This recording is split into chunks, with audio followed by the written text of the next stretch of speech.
Welcome back to Formula One Focus. It's my pleasure to welcome back my old friend Hendrik Verwoerd, our South African Formula One expert. Welcome back, Hendrik. It's been a long time coming.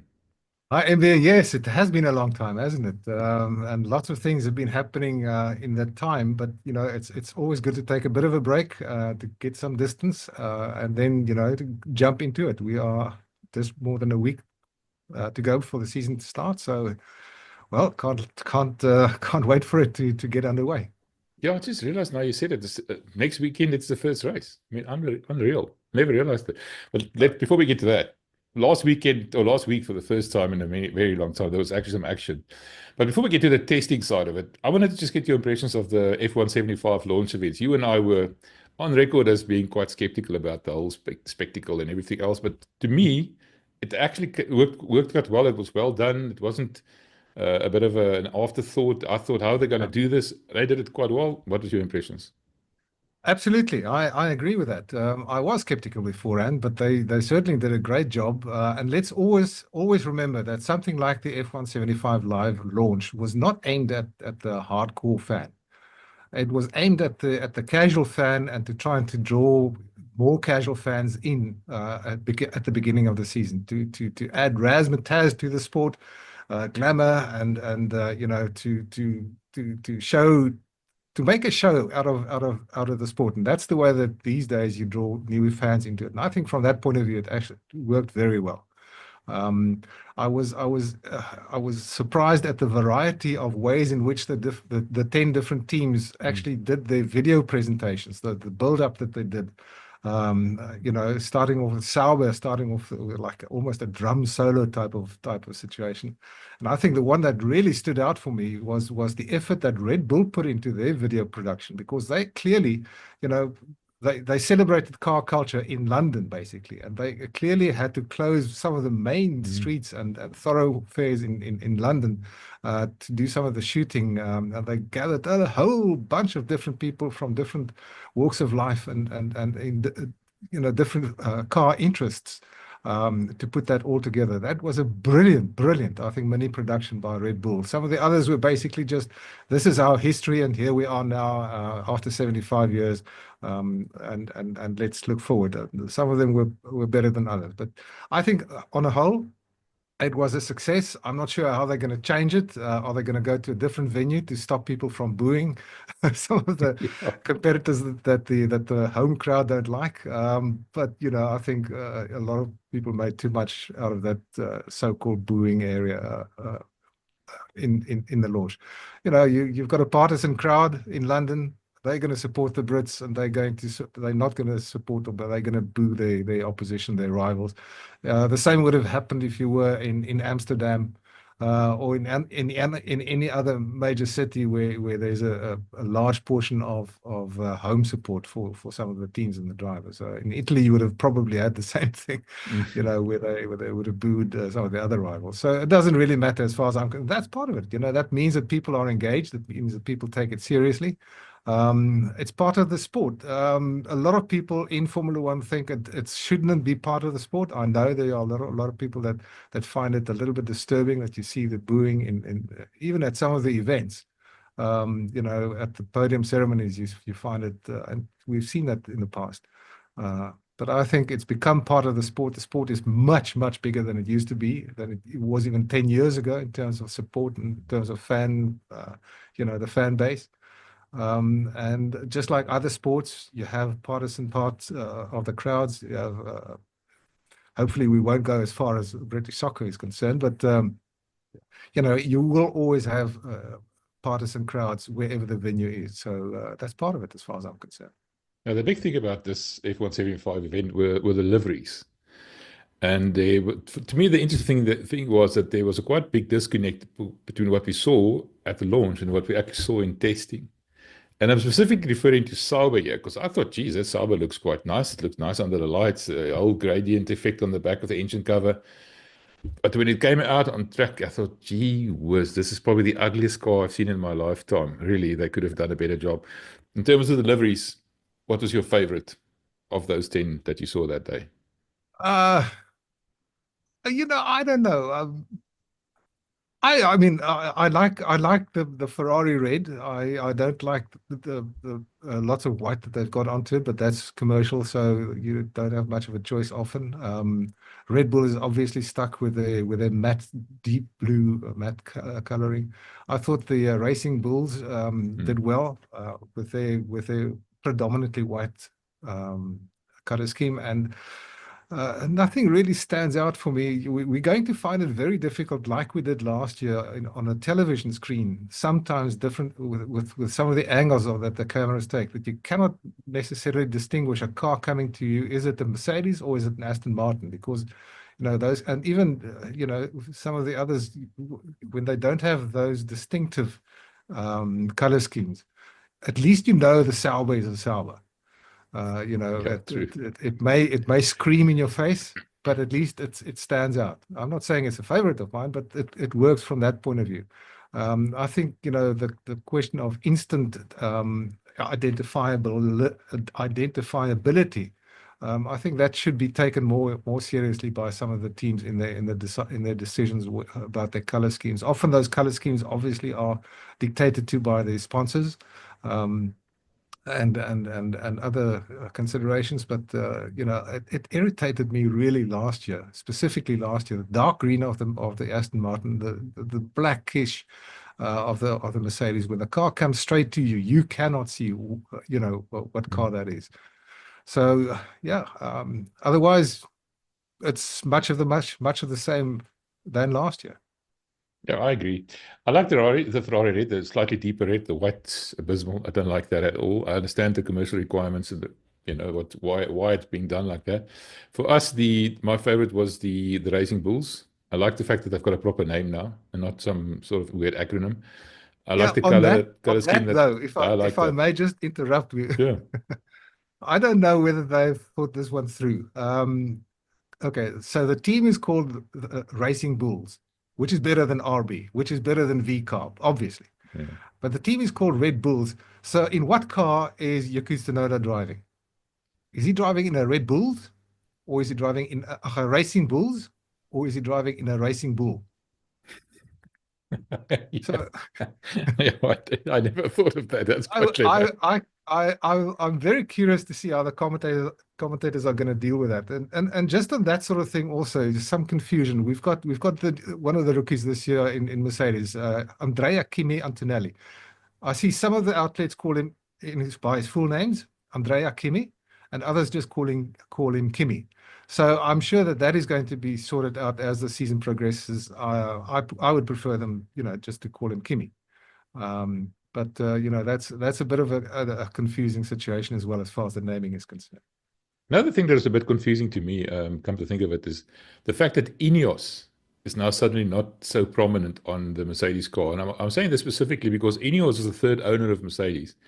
But Hmm. we also know Ineos is the owner of Manchester United, and also Ineos was the one of the major sponsors for the New Zealand Rugby, for the All Blacks, and they reneged on their sponsorship deal, and the All Blacks are now taking them to court. Do you think there's trouble in Ineos land in terms of the Mercedes relationship? That's Jim Ratcliffe, isn't it? Yes. I don't know. I don't know. He's not Jim himself is not that much actively involved in the team. Obviously, he's as a one-third owner. Um, but I don't know why it would be smaller. Do you think that's an indication of things to come? Are they Mm. is Jim losing money? I don't know. That is a question I certainly cannot answer. No, but it's interesting. I was just wondering because you mean the red was quite prominent on the engine cover, and now suddenly just a little logo on the inside of Hmm. the front wing. It's noticeable. I mean, for the third, and that whole entire space that was taken up by Ineos last year is now blank. There's nothing there. Yeah. Anyway, moving on to the testing. I want to start asking you this question in this fashion. First, I want to say to you, who was the most disappointing in that team? And I mean, clearly Sauber is way behind the rest of it, but we never expected anything better. Not really. Next year is a new year and a different story. But in terms of the overall picture, who disappointed you the most before we go, and who impressed you the most? In terms of expectations, I think the team that really disappointed me most was Red Bull. One has to take into account what testing, what preseason testing is all about, and how one is able to come to certain conclusions. And the one conclusion that you cannot really come to is what the pecking order is, specifically in order from first to 10th.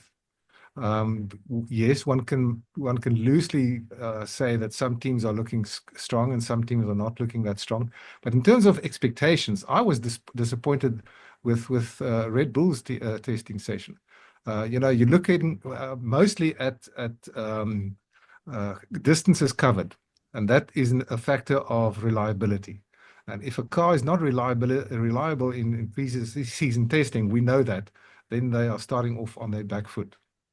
I'm not going to say that Red Bull is all of a sudden outside of the top 3 or even maybe the top 4, but one would have expected more from them than to be. Let me have a look here. The most laps completed by a team, Red Bull 304.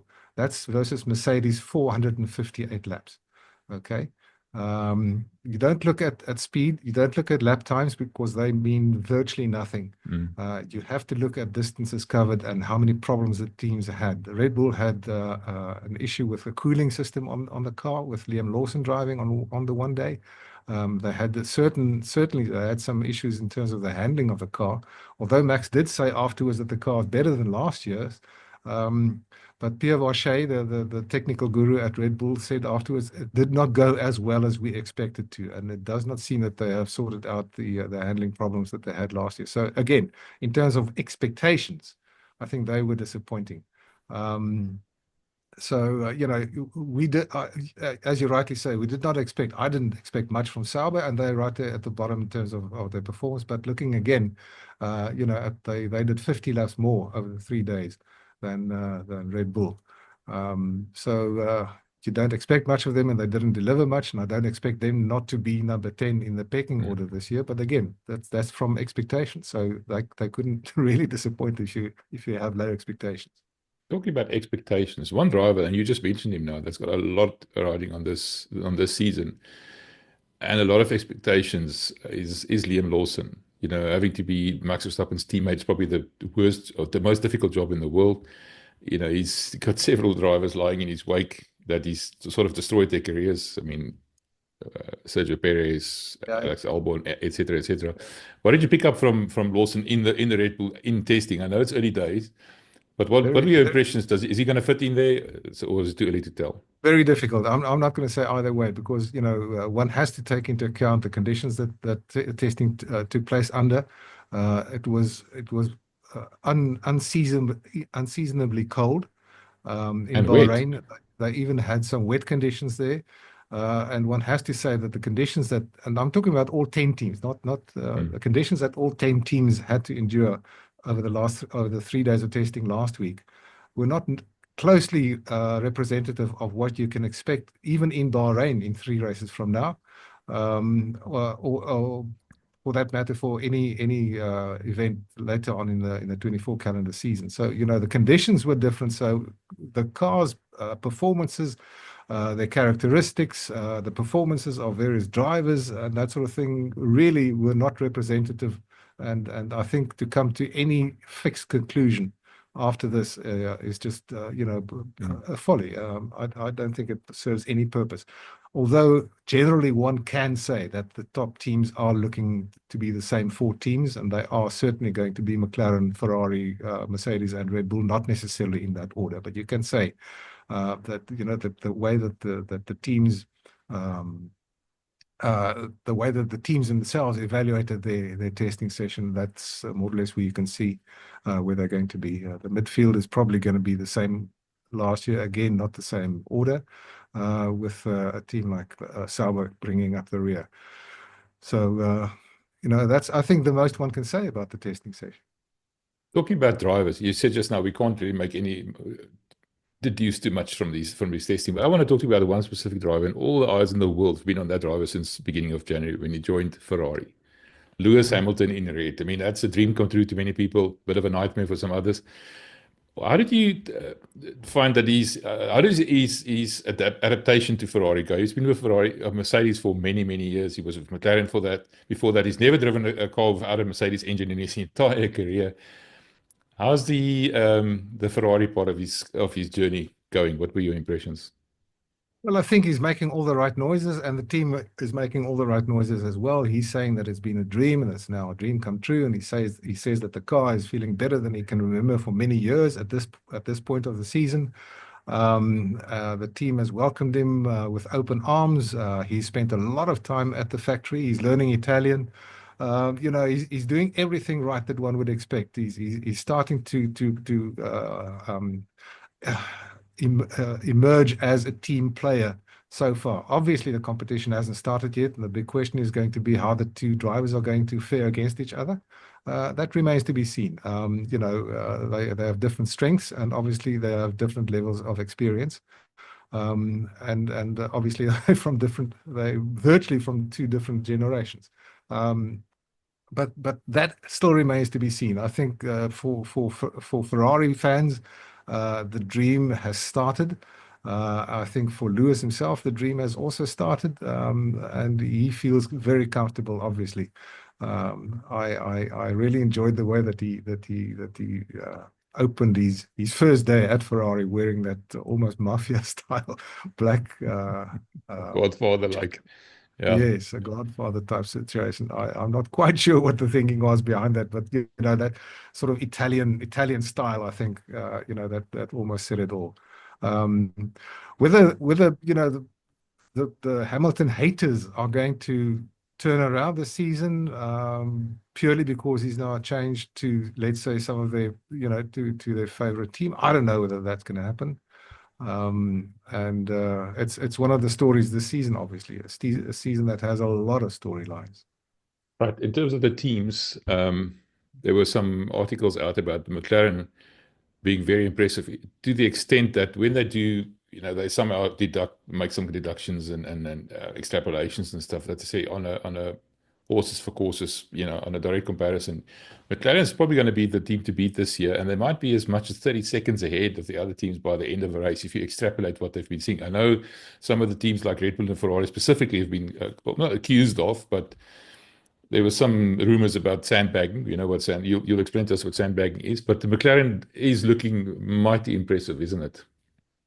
Yes, absolutely. And obviously, they're coming off the Constructors' Championship last year, and very strong in performance at the end of the final half of last season. So they've got the momentum, and they can only build on that and go forward. They've just like everybody else, they've got one more season in the current rules cycle. So they are obviously going to maximize that as far as they possibly can. And yes, obviously they should be, as the reigning constructors champions, that they should be the favorite. Whether they are actually going to be 30 seconds ahead of the rest of the field at the end of the first race in Australia, I'm not so sure about that. But I think they should be quite confident, quietly confident about their chances. Any other team that comes off a championship will feel the same way. Having said that, one also has to take into account, and this goes for all the top teams, at least the top teams, that they will have to very carefully balance the way that they develop this year's car and not neglect work done on next year's car, the brand new car for next year, and that goes for every team.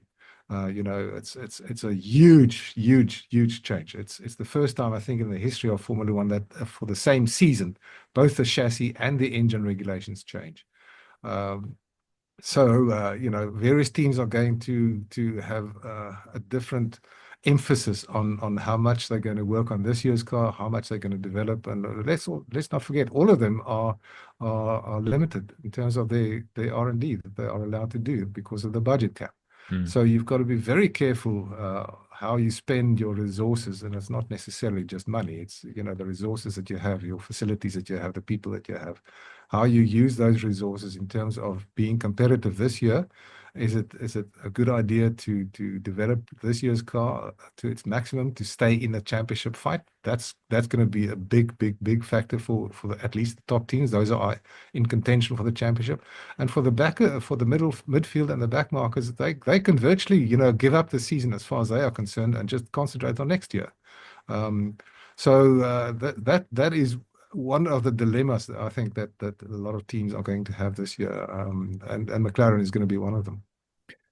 It's interesting people saying that this will be one of the closest years ever because of the fact that it's now convergence. All the cars are virtually the same, the lap times are the same. There's only so much you can still do in terms of development with inside this framework of regulations and the likes.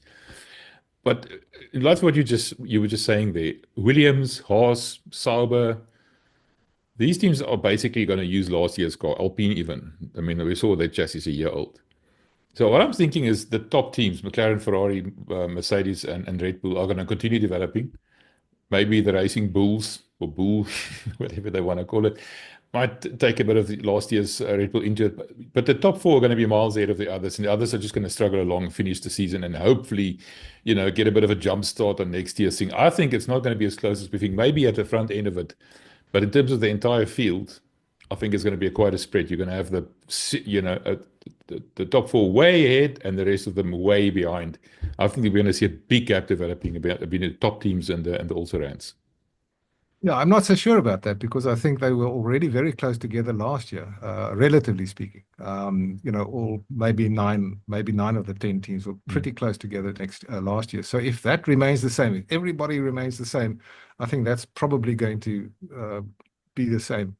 I think you're probably going to find that the top 3, 4 teams are going to decide after the first 4, 5, 6 races whether it's worth to continue battling for this year's championship, both championships, or is it more worthwhile to try and focus on next year's cars? That is probably going to happen fairly early in the season. Are they going to be very close throughout the year? I suspect they are. I'm going to disagree with you on that one. I suspect that we are going to see a number of different winners this year. Last year we saw 4 teams with 2 drivers each taking a victory, so 8 different winners last year. Was it 7? I can't remember. But some drivers believe that we're going to see some surprises, maybe depending on conditions this year, that you could see a Carlos Sainz winning in a Williams this year, which is something that one wouldn't normally say, but it's quite possible. Williams is certainly on an uphill graph, and maybe they will continue on that, depending on how they split their resources between this year and next year's car. So yeah, it's a lot of speculation. I know, lots of ifs and buts, but that makes it interesting. Yeah, but my thinking behind that is the following: they start the year basically on an equal footing. Yeah, just a little bit of development over the winter, sort of on the same footing. But the back markers are not going to develop anything. They're going to focus everything on last year, so they're going to remain static. While the front runners are going to keep developing, and that's what I'm saying. During the course of the year, that gap's going to start developing. That's where I'm going with this. But I get your point. Yeah. Yeah, just remember that a position in your constructors' championship is important. Financially, it's very important. Sure. So you need to stay competitive. If you are just happy to finish 8th or 9th or 10th, you're not going to go anywhere. You're not going to see the prize money. If you are in a position where you can challenge for, let's say you are currently in 7th or 8th, and you can challenge for 7th or 6th, you're probably going to do that. You're probably going to try and do that because it means $20-30 million in prize money for next year, for the following season. So it is important to stay competitive. I cannot see every team, at least let's say the bottom 5, not doing anything to try and stay competitive this year and just simply concentrate on everything on next year. Maybe towards the end of the season, yeah. Didn't Haas do that in 2021, the last year of the previous regulations? They didn't do anything to the car and focused everything on 2022. That's possible. That's possible. But look where they were. Absolutely, yeah. I mean, they just depending on where you are, it really depends on where you are and how competitive it is and how possible it is to improve on your constructor's position. Which leads me nicely to the following question I'm going to ask you. Somebody was very heavily involved with Haas in those days. Friend, the Russian billionaire Mazepin. It was noticed in the pits this past week in testing. Yes. What's the story there? It's intriguing, and it's nobody seems to be sure exactly why he was there, how he got there, and what it means. He's a man that, as you say, was deeply involved in the Haas situation when his son was still driving for them, and then Russia invaded Ukraine, and they were all banned from participating in the sport.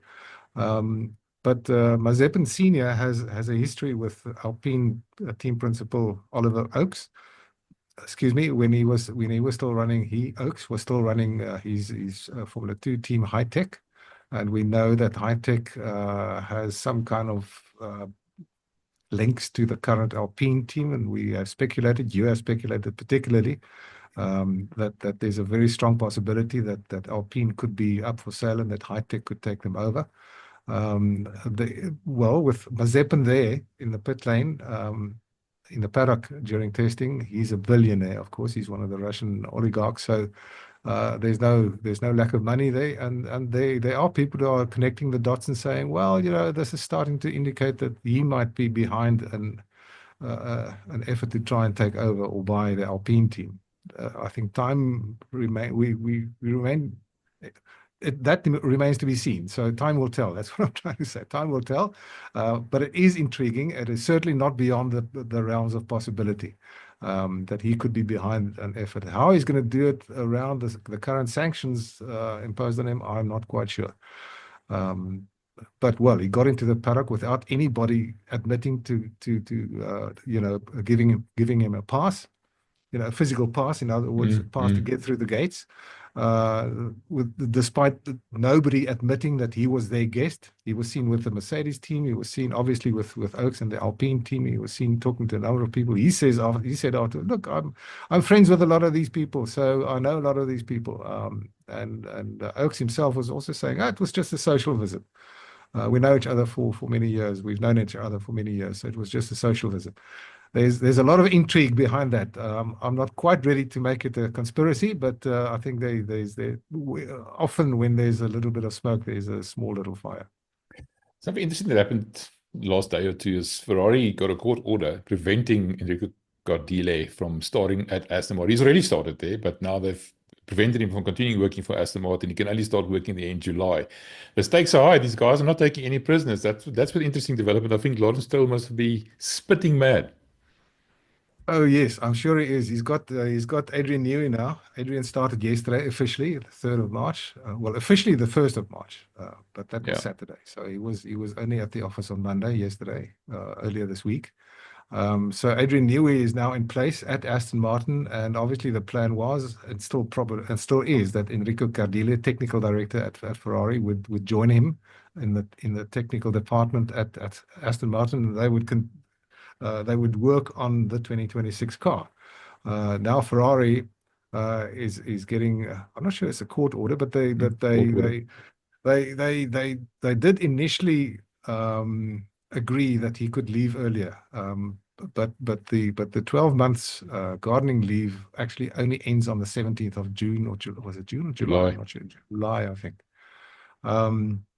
And now Ferrari's saying, no, you can't go there because your gardening leave only ends on the 17th of July. So they are certainly holding him back, and I think one can understand why, if they're a little bit concerned about what Adrian Newey can come up with for the 2026 Aston Martin, they certainly don't want Enrico Cardile to be with him there and make it even a stronger contender. So Ferrari is certainly trying to do the utmost to extend that as long as possible. Something else that came up that's quite interesting is the fact that the president of the FIA, Mohammed bin Salman, said that we might be seeing Formula V10s again in the 2030s. How's that going to work? Well, I think that's intriguing also. I think it's a brilliant option that they are starting to think about now. Well, let's just take a step back. We've got the new dispensation coming in 2026. That's when the hybrid engines will continue with just the ICE, the internal combustion engine, and the energy recovery from braking, not the heat energy recovery anymore, and the use of fully sustainable fuel from next year onwards. So there will be fully sustainable fuel in the internal combustion engine being used from 2026 onwards. The next cycle will start in 2030 or 31 probably. And the thinking now is that Formula One needs to do something to maybe bring people back, to try and make the cars scream a little bit more than they are at the moment, to make the noise a little bit more impressive than it is at the moment. But also there's a technical reasoning behind this, and that reasoning is that the internal combustion engine is not going to go away in the motor industry and in the broader transport industry. The internal combustion engine is not going to go away. But the problem is that at the moment it is so reliant on fossil fuels. So the thinking is that if you make that assumption that the ICE is not going to go away in the foreseeable future, in the next 20, 30, 40 years in the motor industry, then what you need to do is to resolve the problem of emissions and all the things that go along with it by changing the fuel in that engine.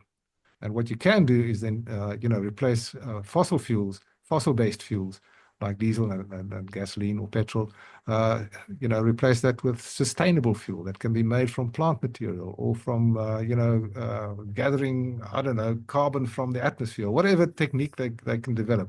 And the thinking is that if Formula One can take the lead in allowing car manufacturers to use Formula One as the moving laboratory to develop, and specifically, obviously, energy companies, to develop the sustainable fuels for the broader industry in the future. They can use Formula One for that.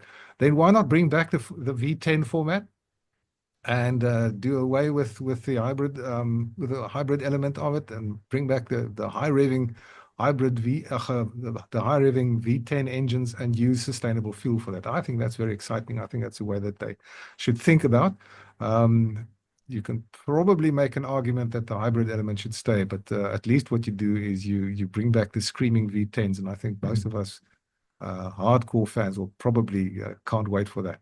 I'm just interested in the capacity, if it's going to still be 1.6 liters with a V10, or it's going to go back to a 2.4 maybe, or even 2.4, you can even probably make a 3 liter. I don't think the capacity is the issue. It's the format or the configuration. That's the word, the configuration of the engine. And I think you want it to rev high. If it's a problem, to rev to 18,000 revs with a 3 liter engine, you can make it 2.4, and because they've done that. 2.4 did go to 20,000 revs, and then you have the noise back in Formula One. I think that would be great.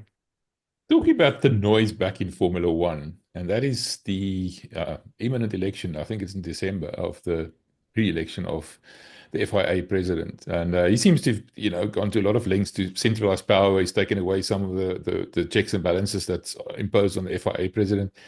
Do you think he's gonna be re-elected as easily as he thinks he is? Because all these regulations about swearing on air and people being fined for this, that, and the other because it doesn't meet these moral standards. Do you think people are really going to fall for that again, or do you think there might be a credible candidate that might emerge in the next couple of months to oppose him? Maybe we heard talk about Susie Wolff maybe stepping up to the plate.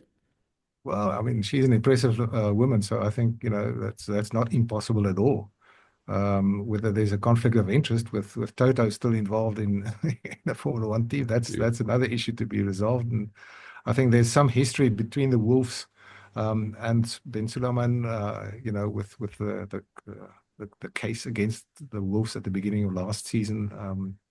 I won't be surprised if Susie says, I want to take this man on.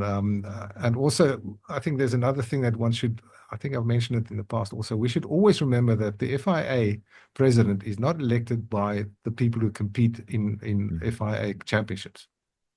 The FIA president is elected by the members of the FIA, and those are the ASNs, and I'm trying to think what the ASN stands for. That's basically the controlling bodies of the various countries, such as Motorsport South Africa, for instance. They are a member, and they are a voting member of the FIA, and they are the people who decide who they want as a president or not. So he is trying, obviously, to play to his audience by trying to set an agenda to try and clean up the sport, clean up in quotes, to to try, and I think commendably so, to try and bring down the level of social media abuse that is prevalent in Formula One or in motorsport in general. Sport in that is general. a big thing. He's got nothing to do with the rest of the sporting world, but he's at least trying to do it in the motorsport world. I think he should be commended for that. I suspect that his efforts to try and neutralize some of the colorful language is probably part of it. I think that's not well thought through, and I think they are going in the wrong direction. But by and large, he's trying to clean up the image of the sport, and I think he's playing to his audience for that because he knows there's an election coming at the end of the year. That's all speculation. I'm not going to say that I have insider knowledge on that, but that's the way it seems to me from the outside. Just on that swearing situation, there's been a lot of talking about this, and that the Formula One drivers particularly are not happy with the situation. And there's been a case where a rally driver has already been fined in terms of the stricter regulations regarding the use of swear words. And the Formula One drivers are not happy with that. I think, the distinction that they should draw, and there seems to be converging consensus about this, that the distinction that you can draw is when you are in an interview situation, and I must say I agree with that. When you are in an interview situation and there is no pressure, there is no competitive pressure, there's nothing that can put you under stress in any way. There is no place for swearing then, as far as I'm concerned. That's a public platform, and then I think there's no place for swearing. But then, when you're talking about the communication, the radio communication between driver and team during the course of a race, where there is certainly a high level of stress and a high level of tension in most cases, and if things then go wrong and somebody uses a swear word or more, then I think that is completely understandable. I think that should be completely acceptable, and that they should not be subject to any sanctions in that situation. Even if you do not use a swear word but use the middle finger, or something like that. That as far as I'm concerned is all part of the heat of the competition, and that should not be taken away. I think that's part of the color of the sport. And I don't think that young kids will start swearing just because they hear their heroes swearing when things don't go well for them. But it depends on the context, and that's the distinction that I would like to see them draw. The thing is with those race radio, it's not live. It's always a little bit delayed, and it's beeped out or bleeped out. It's already beeped out. So what's the issue? Yeah, we should also understand that is akin to listening in on somebody else's conversation. That's what we're actually doing. We are standing behind a door and listening in on a private conversation between two parties. It's like having a family argument, and standing on the outside, listening in and then saying people shouldn't swear. It's a private conversation, and what we as viewers are doing is we are listening. We are given the opportunity by the television production of actually listening in on that. So we should not be offended by whatever is being said in a private conversation like that. Why? It's a private conversation. So that, as far as I'm concerned, it's yes, bleep it out for those that find it offensive, but do not stop it, and do not penalize drivers or even team personnel for using that sort of language. Just lastly, to close off with, very interesting regulation change about Monaco. Now, a compulsory two-stop strategy. What's the thinking behind that?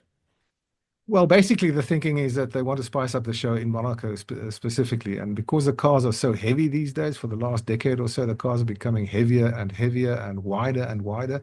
It is more and more difficult, even more so than a decade or two ago, to pass. And so therefore, what they want to do is now, whether it's rain, whether it's wet or dry conditions, you have to stop twice.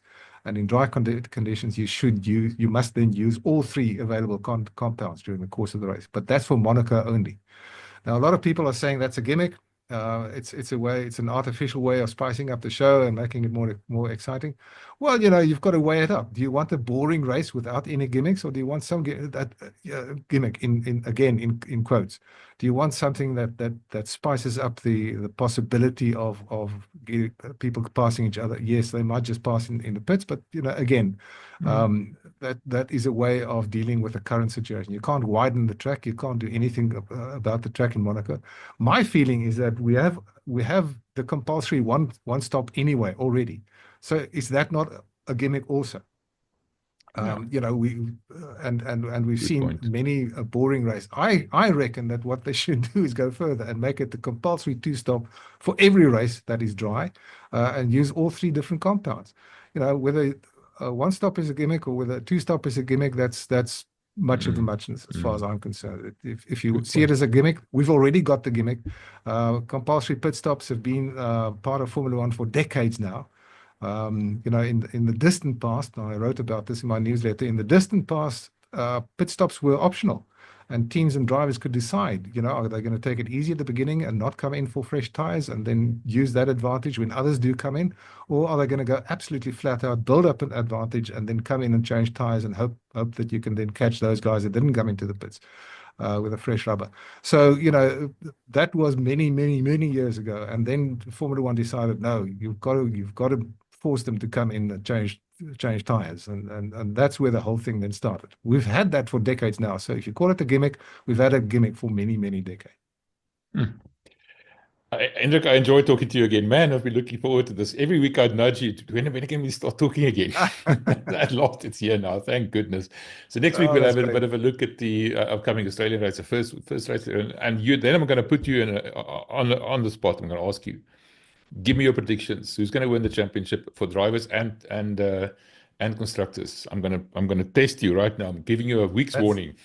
That's cool. That's cool. I know what I wanted to happen, but I'm not sure that it is going to happen. Yeah. So we'll talk about that next year. We'll do that preview, and then maybe after the first race we'll do a bit of a reality check and say, oh well, we missed the plot completely. But we'll see. Thanks, Hendrik. I enjoy it. Thanks, man. Talk to you soon. Cheers.